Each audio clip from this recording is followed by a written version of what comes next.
We definitely need food, and we definitely need also electricity. And that's why agrivoltaics is such a fascinating field, because it has the potential to conceal the land use, the different desires, how to use the land either for food production or for photovoltaic electricity generation. It can be both done on the same land. And but on the other hand, it also raises doubts, sometimes at least, that electricity might become too expensive, that it might raise the electricity price too much, and that the benefit of the combination of using photovoltaics and agriculture and doing agriculture on the same land, the benefits that they don't compensate for the electricity rise. Welcome to the last session of today's PV Magazine Roundtables Europe 2023. Tomorrow there will be another 4 sessions, but today is the last session. It's on agrivoltaics. We will not cover the whole field of this discussion. That is a really huge field, but we will dive into some aspects of this. We will get some examples of agrivoltaics projects about also economic calculations, and we have a view on what is going on in Brussels. An EU policy officer will discuss with us what the Commission plans with respect to agrivoltaics. And we will discuss the situation in Italy. Italy is really a great example in this field, because there's a 1.1 billion euro program under the way to support AgriPV. As first speaker, I want to introduce Matthew Berwind. He is managing projects on agrivoltaics research. Hello, Matthew. And he is basically he's particularly also focusing on the topic how to scale agrivoltaics to the utility scale. And I have to read this. He is using innovative PV performance modeling techniques. Hello, Matthew. I'm sure we will now learn a bit about this, and we will let us inspire from your presentation. Hey everyone. Thank you, Michelle, for the warm welcome. Today in my session, I'd like to, show you these slides accompanying my talk, give you a brief introduction to myself and also the background motivation for why agrivoltaics is seeing expansion in the market, as well as shine a spotlight on a couple inspiring and successful projects where we clearly see that this combination of PV power plant and agricultural activity can work. So as Michael stated, my name is Matt. I'm a staff scientist at the Fraunhofer ISA in Freiburg, and I'd like to say very not so sunny greetings from the south of Germany. And the first step in understanding why we work in general on such technologies like agrivoltaics is to really get an idea of what integrated photovoltaics can bring for society. And our motivation at the ISA is really to examine every single possible square meter of societally available area to see if we can use that to contribute reasonably and intelligently for clean solar energy, for the generation of clean solar energy. And agrivoltaics, of course, can help with this when you consider the vast expanses of land that are in agricultural use across a lot of the world. And when we're thinking about agrivoltaics, we also have to think about climate change. We have to consider climate change. Recent meteorological trends in Central Europe are shown exactly on the right in this short graph. And here we see 2 central trends essentially running away from each other. The first, represented by green circles, is actually the tendency for us in Central Europe, for our farmers in Central Europe, um, to start experiencing a reduction in availability of rainfall. And the second trend, there represented by yellow triangles, is actually the increase in solar radiation. So you can kind of imagine if you have a reduction in rainfall and an increase in sun hours over the course of a year, yeah, that's great for a solar project developer. That's fantastic. Yield will go up. But for a farmer, that's not necessarily a positive thing. In fact, we see that these combining factors result in significant agricultural drought stress to the point that irrigation demand is popping up in regions where traditionally there's been no need for it for decades or even centuries. Furthermore, climate change brings with it a higher frequency of extreme weather events. So these would be unexpected hail events when you're hoping for nice spring weather and your apple trees are starting to bloom. Um, and of course, we also have to start thinking about mitigation effects, how we can slow down climate change and getting our grid to energy carriers that are as clean as possible. Of course, leads to more demand for surfaces, for areas, for PV expansion. And agrivoltaics developments, as Michael mentioned, have been driven by this confluence of pressure from multiple sides. So, what are we doing about it? Here, I'd like to shine the spotlight on a couple fun projects. The first one is the Hyperfarm project, funded from the European Union's Horizon 2020 Research and Innovation Program. And in this project, we have an interdisciplinary consortium of European countries who have constructed 3 agrivoltaics pilot sites in different locations of Europe. So one in Denmark, one in Belgium, and one in Bavaria. And here I'd like to shine the light on the pilot system in Bavaria. It's a single axis tracked system over a lot of traditionally farmed crops in the area. And one of the key innovation technologies is that, innovation areas of this project is that, yes, if you're looking at the combination of agricultural activities and PV, there is some land conflict. And sometimes some approaches would like to actually have the modules above the ground.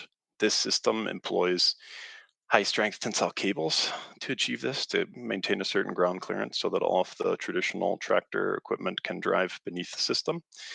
And as the project nears, we're starting to see more and more promising results on the agricultural side.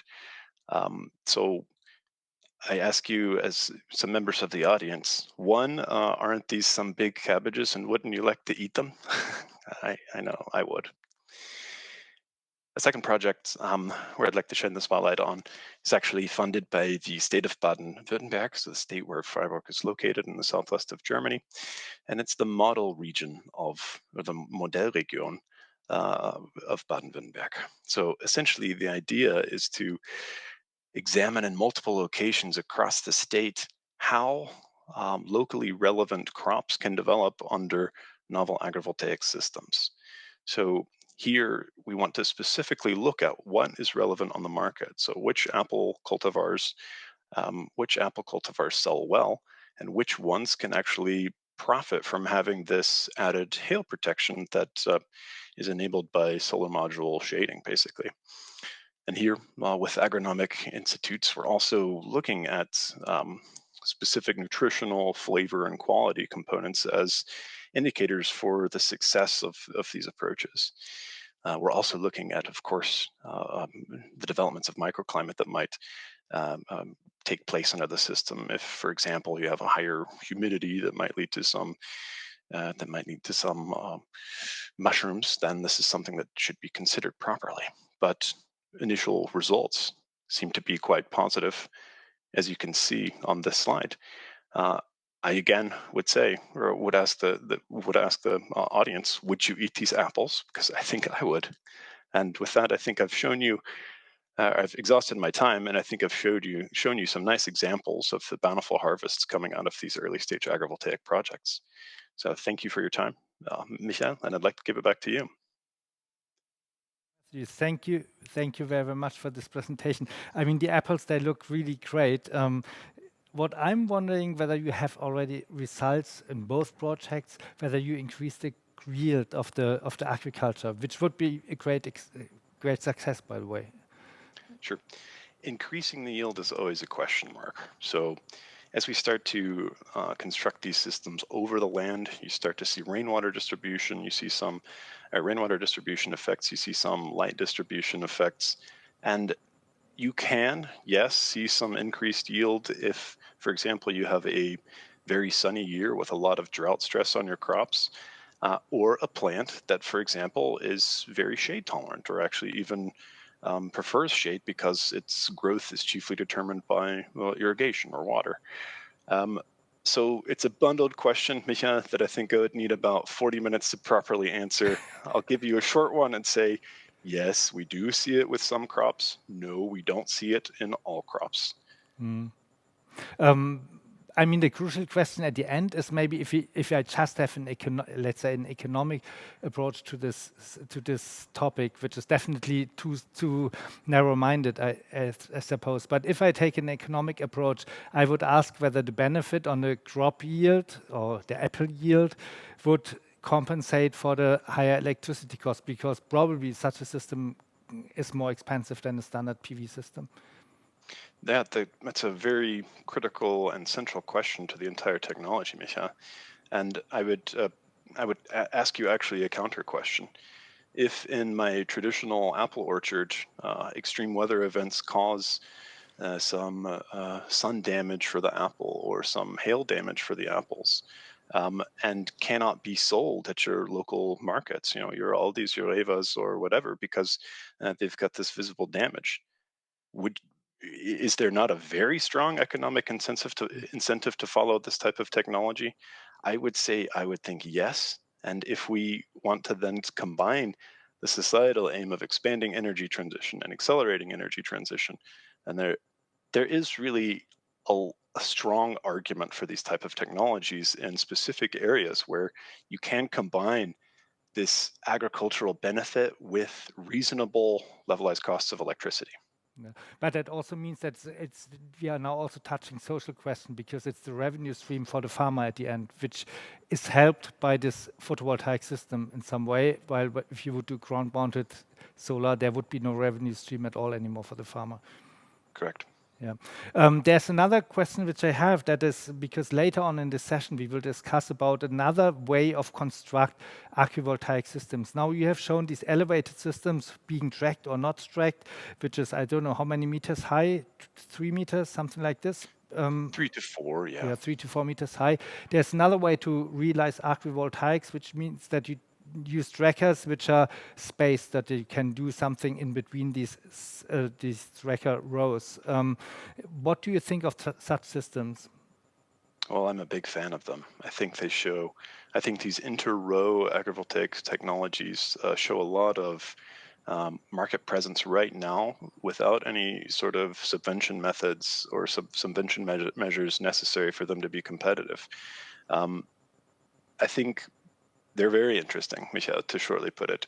However, they are not necessarily suited for all types of crops, and one needs to be a bit careful when designing these systems. Make sure that a proper agricultural and PV system design is set up.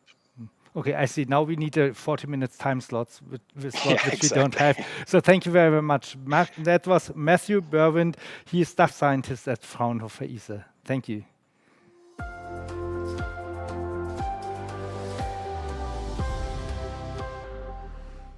Many decisions related to the energy supply are made in Brussels. We all know that. But that doesn't concern only the energy supply and the energy transition, but also the agricultural policy is a key element of EU politics. And I think agrivoltaics has the potential to bring both together.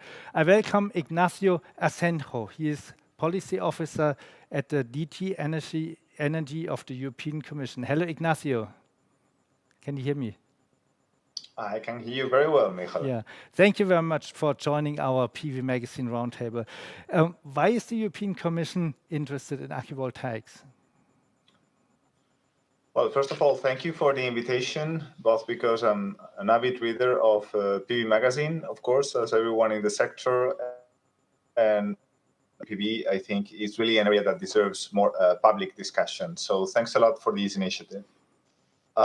We are interested in AgriPV because we are interested in PV deployment. And as we explained in the EU solar strategy adopted in May 2022, we think that in order to reach our targets, and specifically 600 gigawatt to be deployed by 2030, all forms of deployment, both the classical forms of deployment right now, which are ground-based farms, if you want, also rooftop deployment that represents more or less 2/3 of deployment taking place today, but also what we call innovative forms of deployment, including those that include multiple use of the land, such as floating PV, and in particular AgriPV, which is probably the one that is more promising in terms of amounts of PV deployment. So we think it's very important to have a specific look at AgriPV. And what do you plan to support agrivoltaics, AgriPV? As we explained in the EU solar strategy specifically, our intention is to issue a recommendation to the member states on how to address and lift the barriers that exist today to these innovative forms of deployment, including AgriPV. For that purpose, we are finalizing a study that we ordered and that will end by the end of the year, and where we have identified these regulatory barriers that take place. Of course, as you mentioned yourself in the beginning, the Common Agricultural Policy also has a great influence on whether AgriPV will take place or not on the ground. But that element of the Common Agricultural Policy supporting AgriPV is something that's still to be decided at member state level, because the new Common Agricultural Policy gives more and more competence and more freedom and leeway to the member states to decide these kind of elements.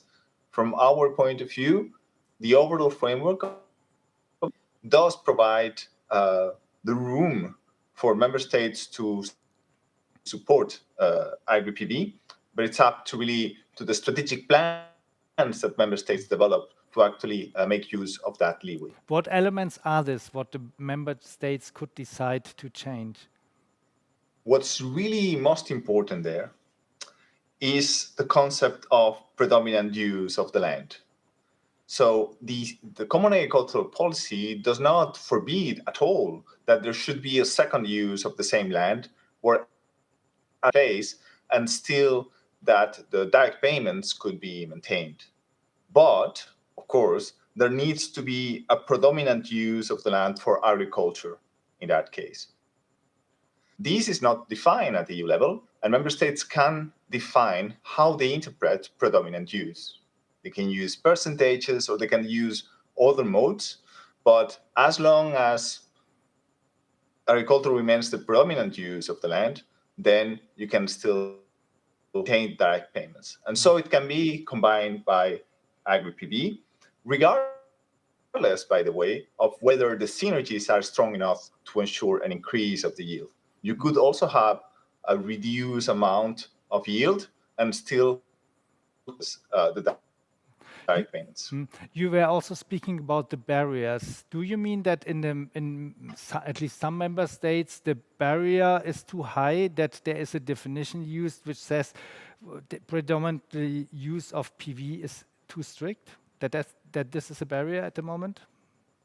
So to finish on Common Agricultural Policy and how it is being implemented through strategic plans by member states, indeed, very few member states have taken specific initiatives to support AgriPV through their strategic plans.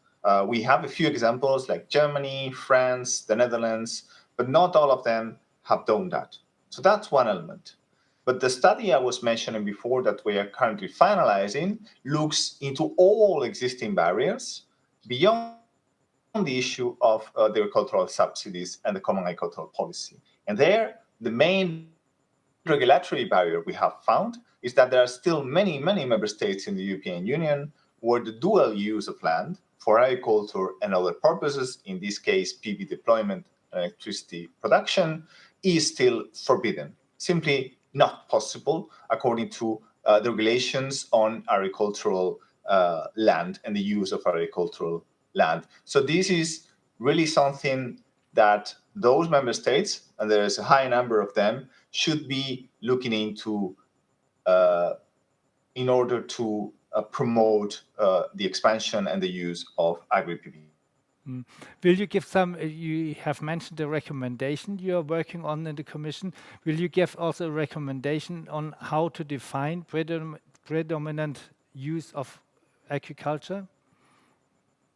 These we still need first to finalize the study and to have internal discussions in the European Commission to see whether some form of definition of what AgriPV is supposed to be at EU level is advisable. Maybe for the moment, our impression is that, and I think the excellent presentation by the Fraunhofer researcher Matthew Berwind before shows that, we think that for the moment, we are still in a way in a testing phase where we need to understand crops, what different models of AgriPV work. We think it's a bit early to define exactly what parameters are the ones that are really at the EU level should be used to define predominant use or to define specifically what forms of AgriPV should be supported. I think we may still need a bit of time. Yeah. But of course, the guidance will be adopted next year. So we have a few months for that discussion. And of course, that discussion will be on the table. So difficult to say right now. Does this mean that the tests are almost all completed already? Because if you want to publish next in a couple of months, so now we are discussing the tests have been done, and where have they what is been done? Almost finalized. It provides kind of the evidence basis for the guidance or recommendation to member states. So that is finalized. But the recommendation to member states is a commission document that builds on that study. But of course, will require internal discussions and discussions also with the member states themselves and all the stakeholders. There's another dispute in the industry about how to build agrivoltaics. Maybe probably it's very closely related to the definition which we have been talking about. Does the Commission, will the guidance, this recommendation go so much into detail that you will make also the statement on whether one should build agrivoltaics as elevated systems or at systems which are spaced with where we can do the agriculture in between? No, I do think that AgriPV, and I think that the previous presentation made this very clear, AgriPV is a bit too complex to really have this kind of black and white definitions of what it should be. So is AgriPV something that could only be done with elevated panels?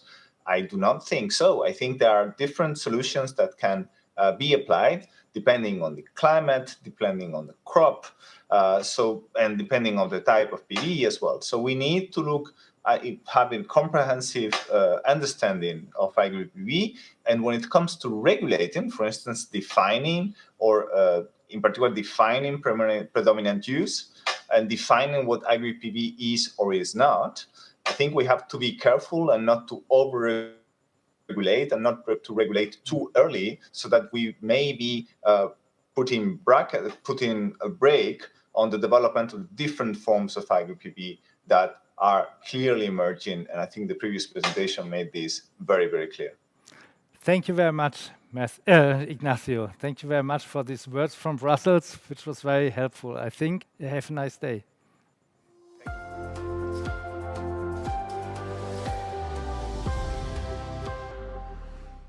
Coming to the panel discussion of the 6th session of the PV Magazine Roundtables Europe 2023.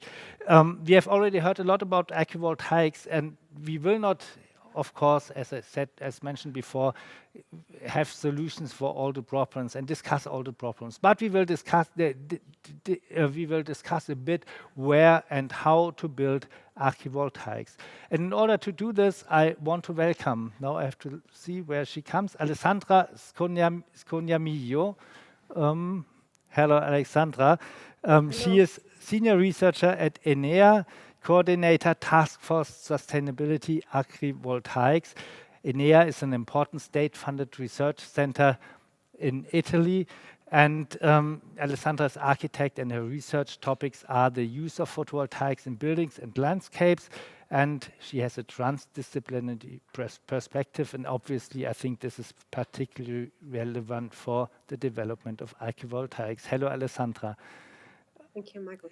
And in order that we all see where we stand here, I want to give you a sentence to complete. Can you complete the sentence? The biggest achievement of agrivoltaics up to date is?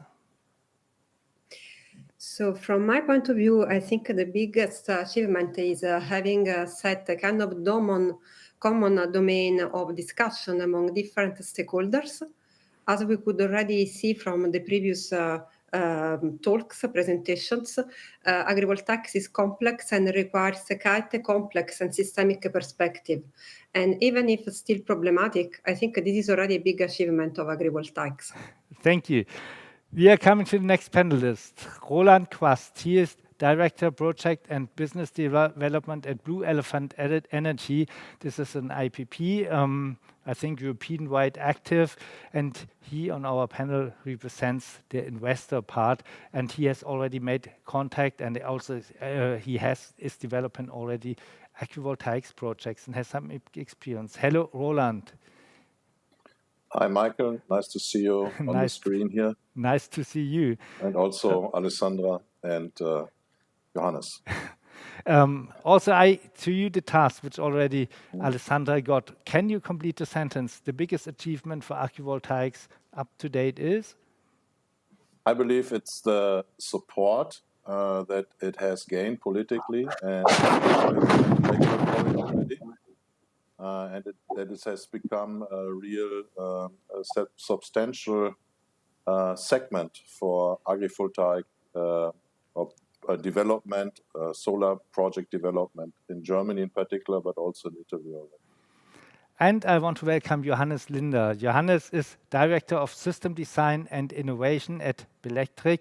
It's a large EPC service provider, strong in development, construction and operation of solar power plants in Europe. And he calculates the basis of a lot of design and technology decisions, and so that these decisions can be made on an evidence-based. Hello, Johannes. Hello, and thanks for having me, and hello to the fellow panelists as well, Alessandra. So you have already heard what you have now less choice than the others, obviously, because I suppose you don't want to say the same. Please complete also the sentence. The biggest achievement for agrivoltaics up to date is? Yes, I would say it's AgriPV is a great story, and lobbyists and politicians, they achieved already to tell this story and to promote AgriPV a lot. But not only this, I think when I talk about Germany, the regulation is the biggest achievement so far. So we heard about EU direct payments applicable for AgriPV as well. So the land category will stay agricultural land for AgriPV. That's a great achievement. And of course, at least in Germany, but also in other countries, the definition of AgriPV, there is the DIN spec 91434, which defines AgriPV. So that's the base of everything, I would say, so far. So we will come to that later, and also to the equivalent discussion in Italy. But Johannes, you have brought some slides with you, and because you have, for an actual project development, you have compared different ways how to design this agrivoltaic system with economic parameters. Please explain us what you have done. Yes, sure. This is actually an extensive analysis we did, and it was presented already in Intersolar this year, and also printed in the PV magazine issue of September, the German one, and the global one in October. So what you can see here is actually just a simple extract out of this, with the calculation or the results on a net present value. So the net present value is actually the value of all future cash flows of a project discounted to today, actually, so to the present, and together with the IRR, that's the most relevant KPIs for profitability of PV projects. And what you can see is that the first key takeaway that the ground-mounted PV, so the conventional PV systems, are the most profitable ones. So all AgriPV designs and applications come with a downside on profitability. I think that's important. Second takeaway is we see 2P tracking systems as a second best option in terms of profitability here, followed by elevated AgriPV, what we saw in the presentations before. But also what we see here when we build elevated AgriPV with semi-transparent modules, they come down in profitability because of pretty high cost of such kind of modules, and they come close to vertical AgriPV, which is the less profitable in this case study. And if we go look into the next slide, we also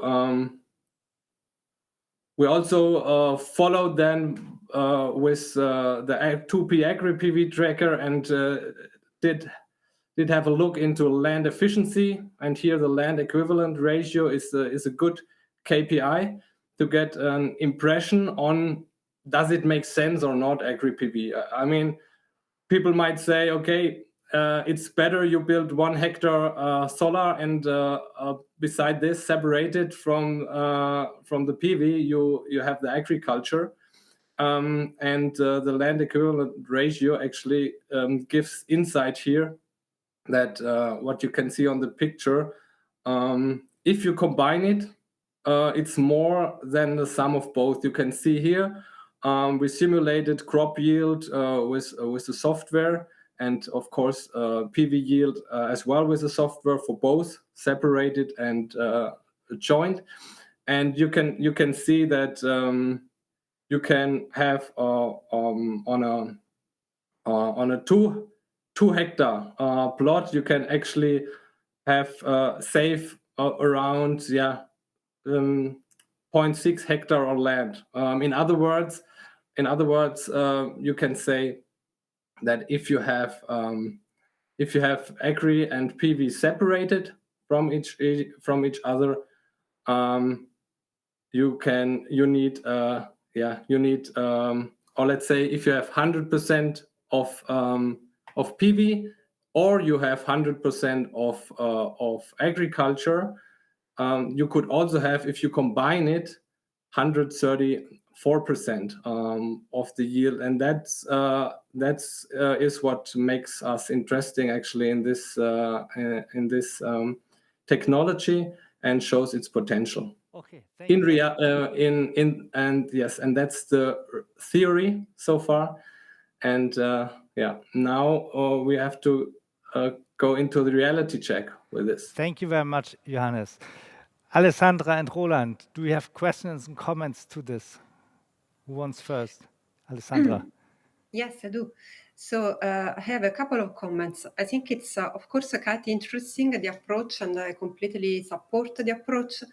Nevertheless, we just heard that the land use should be agricultural, so the predominant land use should be agricultural.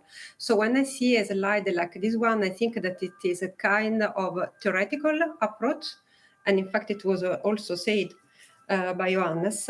So I wonder how then the geometry of the system can affect the operations of the agricultural activities on one side.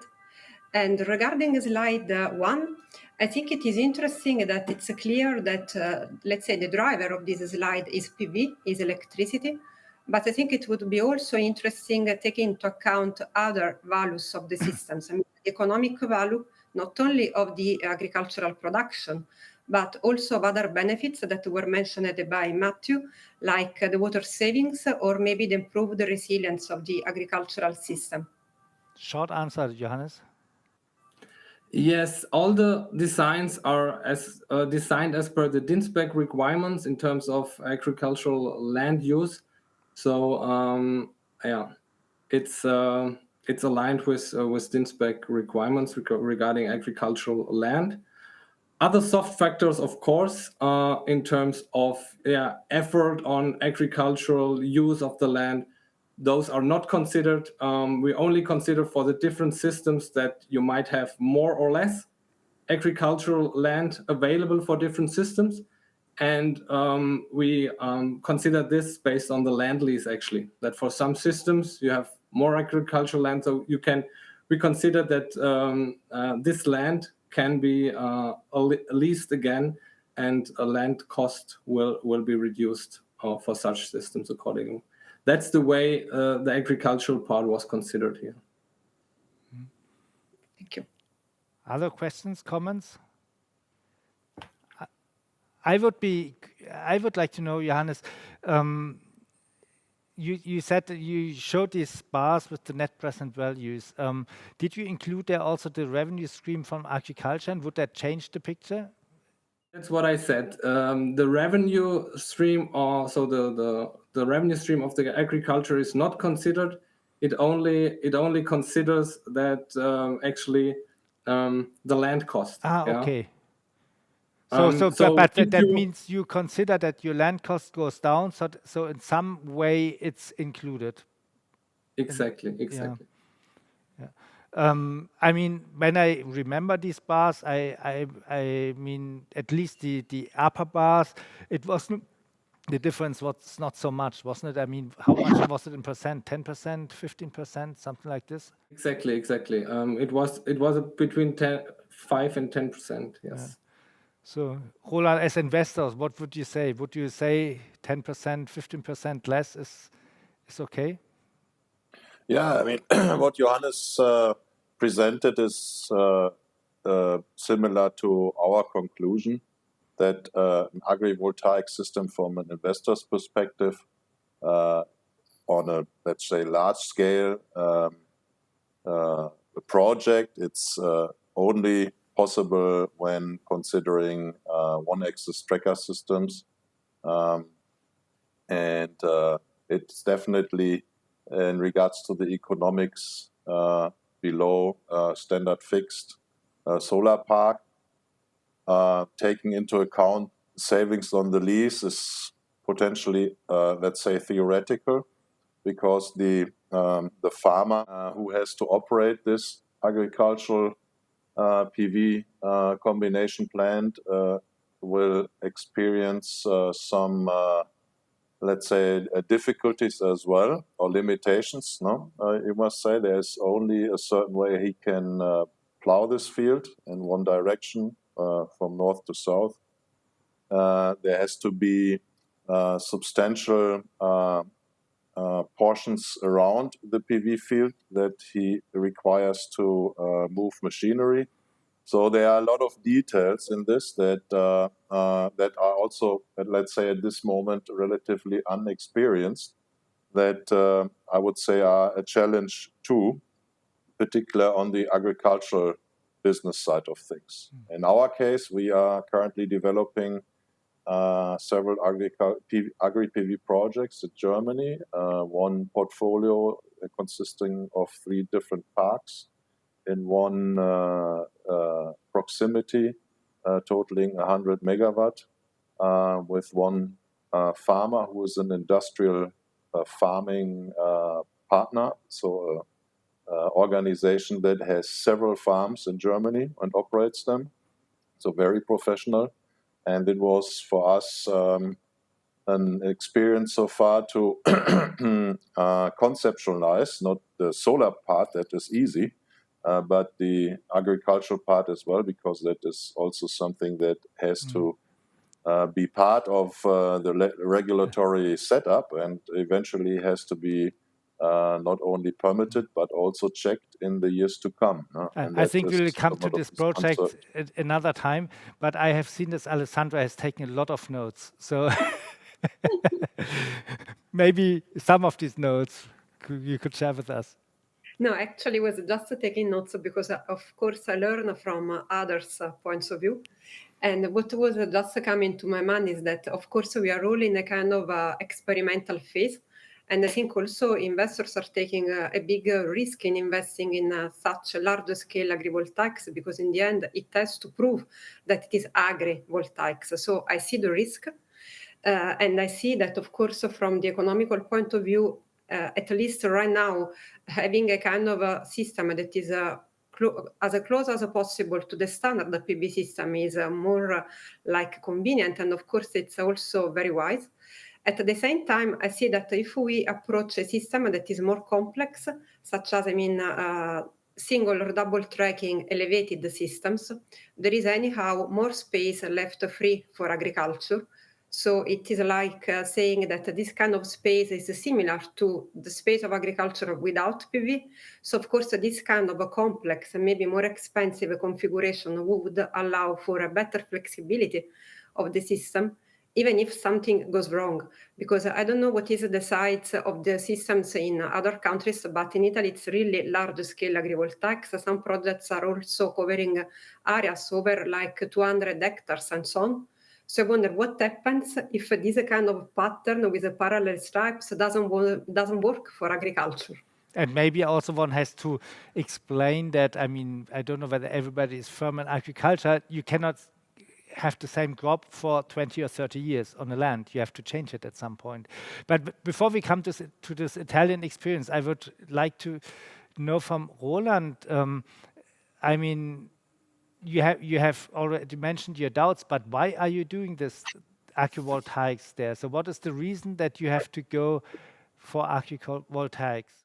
In this particular case, in Germany, we have had the opportunity to use this land, and regulatorily, the only possibility to use it in this case is agrivoltaic. So by the circumstance that we are self-developing those projects, we don't buy those projects as projects rights. We can afford the little delta, I would say, that Johannes presented in his net present value experiment, and it's still a very feasible project for us, but it's obviously less competitive when it comes to the LCOE than a fixed. But just to ask Yes. this directly, would you have had the choice to go to look for other land in order to have higher revenues at the end? Yes, it's not for our company. We are in a very steep growth phase. It's not about that we select.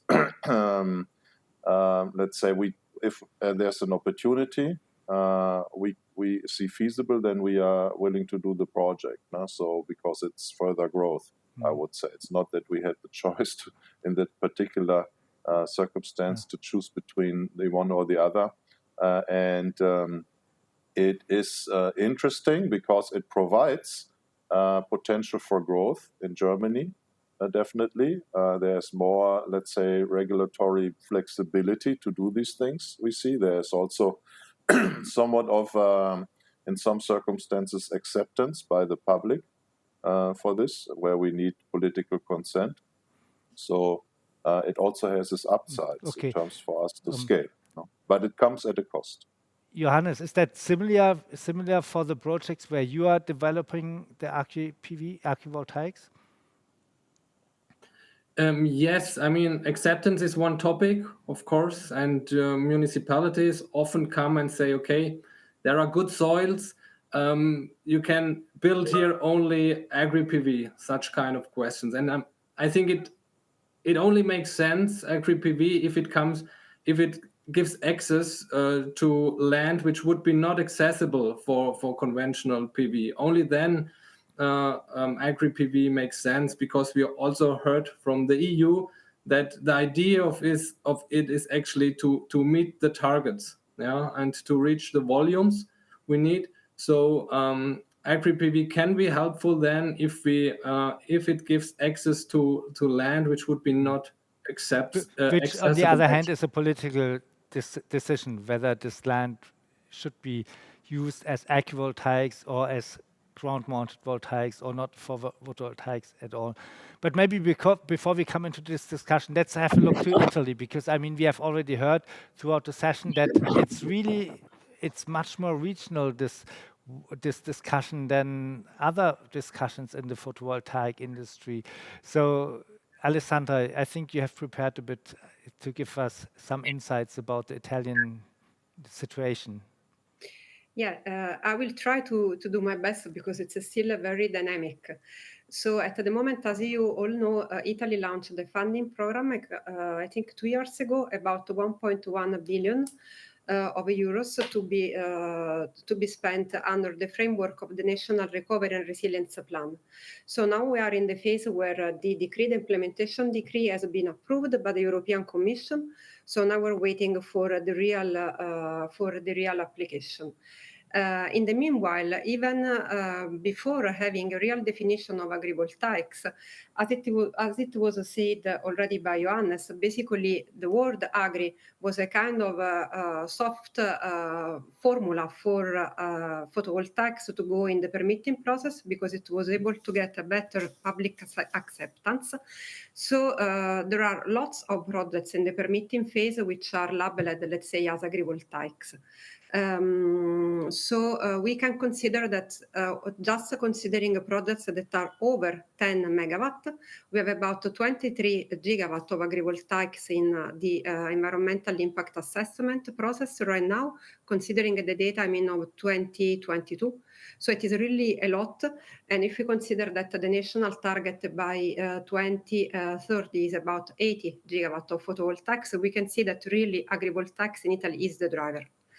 But then what is agrivoltaics in Italy? Basically, we have some guidance from the ministry. So the Ministry of Ecological Transition, that now has a new name, it's Ministry for the Energy Security and Environment, published in 2022 some guidelines, and basically there were two definitions of agrivoltaics. So the first one that is enabling to access the funding program, that is a kind of advanced agrivoltaics. So basically the modules are elevated from the ground and there is an advanced monitoring system, or there is a kind of standard, let's say, agrivoltaics that is basically intercropped. There are some requirements that are basically working on the porosity, let's say, of the system, so the density of power, and the area of land that should be left suitable for agriculture. So some basic requirements and some additional requirements. But then, as this was not really structured into something normative, there is still a lot of debate. Because, of course, on one end, there are the electrical stakeholders which push for a simplified formula for agrivoltaics to, let's say, to fit to their business plans. On the other side, there are the agricultural stakeholders that are more willing to realize something that is really functional to the agricultural requirements. So basically, they are pushing for this second option that is the funded agrivoltaic, so the advanced one. So we have several technical tables, and in detail there is one prassi from UNI, the Standardization Committee in Italy, and where there are now the Comitato Elettrico Italiano, CEI, is working on the second edition of another technical norm. And to complete the framework, because it is really complicated. In Italy, we have several regions, so we have national targets, but then there should be an agreement between the ministry and all the regions to identify what are the suitable areas for agrivoltaics. So first draft of decree circulated this summer, but not all stakeholders were happy about that. So now they're working at the second edition of this decree. Because right now looks like the only kind of agrivoltaics which would be allowed in agricultural areas is the advanced one. I mean, not completely advanced, but elevated systems. And this would really narrow the domain of application of agrivoltaics. So this would mean that a system like Johannes proposed or has shown would not fall under this directive at the end. Under this decree regarding the suitable areas, but it's still under discussion. So this was a first draft that circulated, and as I said, there is a lot of discussion because not the stakeholders nor the regions were all agreeing on this decree. So we are expecting that something comes back from the regions to the ministry. So we expect something, I hope, by the end of the year. And I mean, this 1.1 billion euro, what how they are used. Are they used to compensate for the delta, which Johannes has shown? I mean, obviously in Italy the delta will be different because this is very region and irradiation dependent, I suppose. But I mean, the most of the systems, also the standard, let's say, Agrivoltatics that are non-permitting process are single tracking systems. Of course, in Italy, there are regions like Apulia, Sicily, and Sardinia, which are the favorite ones in terms of solar radiation. And here also some, let's say, sophisticated designs are still very profitable. So regarding the funding, at the moment, we know that it is funding 40% of the cost of the system plus the energy produced by the system, just because the aim of this funding program is to support the innovation. So they're trying to support innovative projects. All the data will be monitored and collected in a way, and this is a way to build the knowledge on something that is still kind of new for in terms of application. Mm. Johannes, Roland, you have questions or comments to Alessandra? It's quite different situation than in Germany, I think. Yes, it's so far a different situation, as Germany has already clarity. Johannes described this with the Dean spec, and I think in Italy that has to still be achieved to have, let's say, clarity on this. But we are also developing projects in Italy, also agrivoltaic projects, and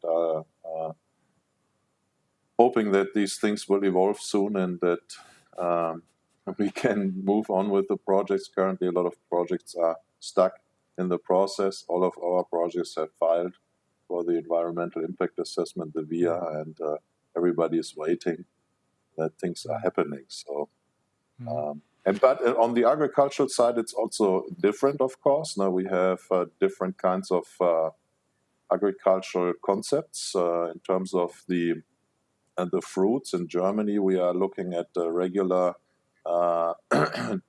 different kinds of crops. Exclude corn, so maize in German, and sunflowers because of their height, but everything else is properly possible.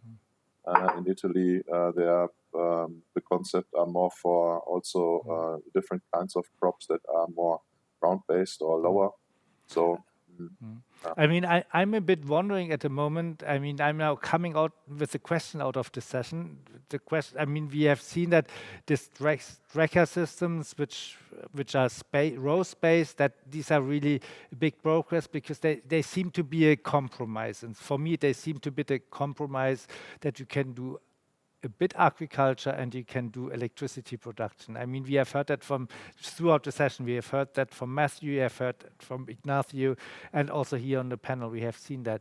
But on the other hand, we see the limitations on the agriculture which we get, which will be something like limitations which will last for the next 20, 30 years. Then how do we deal with this? I mean, it's difficult to decide. I mean, how do we deal with this difficulty? And maybe we make this, because we are coming to the end, we make this as end statement of everybody of you, and just go in a row. Roland, and keep your short, please. That would basically, for me, that's the biggest challenge, no? To make AgriPV a success story is that how will the agricultural business apply to this? What will be the business case? How will they work it out?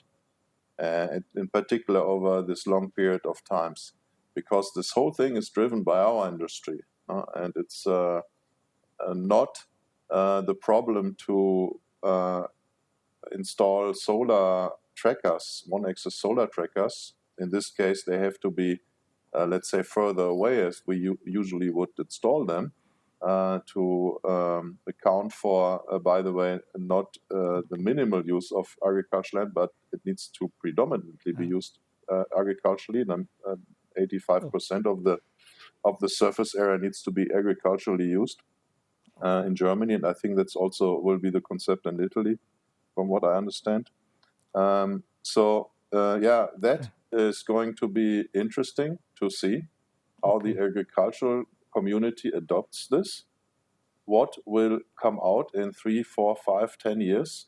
Will this work out? Will we see abandoned AgriPV solar plants that still produce electricity, but the agricultural concepts behind it, or initially planned for it, may not be sufficient enough. Okay, I'm getting a bit Sustainable impatient enough. because the directors in the background, they are Oh, pressing a sorry. bit. No problem, thank you. Alessandra.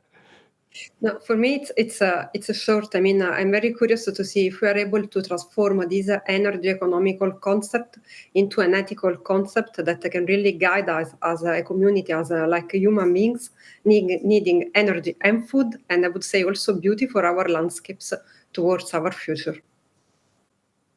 Johannes, you have the final word. Yeah, I think on the technical side, I think we have to acknowledge that AgriPV is a complex topic with higher effort and risk involved, all AgriPV systems. So the statement would be if we subsidize, we should not subsidize technology specifics. So we should have a competition here on the PV side. And referring actually to the big challenge you mentioned already with the agricultural side, I think a proper stakeholder management is crucial here on all levels, together with the agricultural associations on the political level, but especially also on the project level with the farmers and the landowners, because they need to be convinced. And for them, there need to be answers and arguments. One argument would be profitability, and an answer should come from scientific research. Actually, on all the systems, I see a gap here on like tracking systems in Germany, where we need more scientific research on crop yield between the rows to provide answers to farmers and to convince them for AgriPV. That's crucial from my perspective. Thank you very much. And we need that not only in Germany and Italy, but also in the other European countries, because it's not country, but region dependent probably. So we need a lot of more research. Thank you very much for joining us today. This were Alessandra Scognamiglio. She is a researcher at ENEA. It was Roland Quast from Blue Elephant Energy and Jochen Linder of BELECTRIC.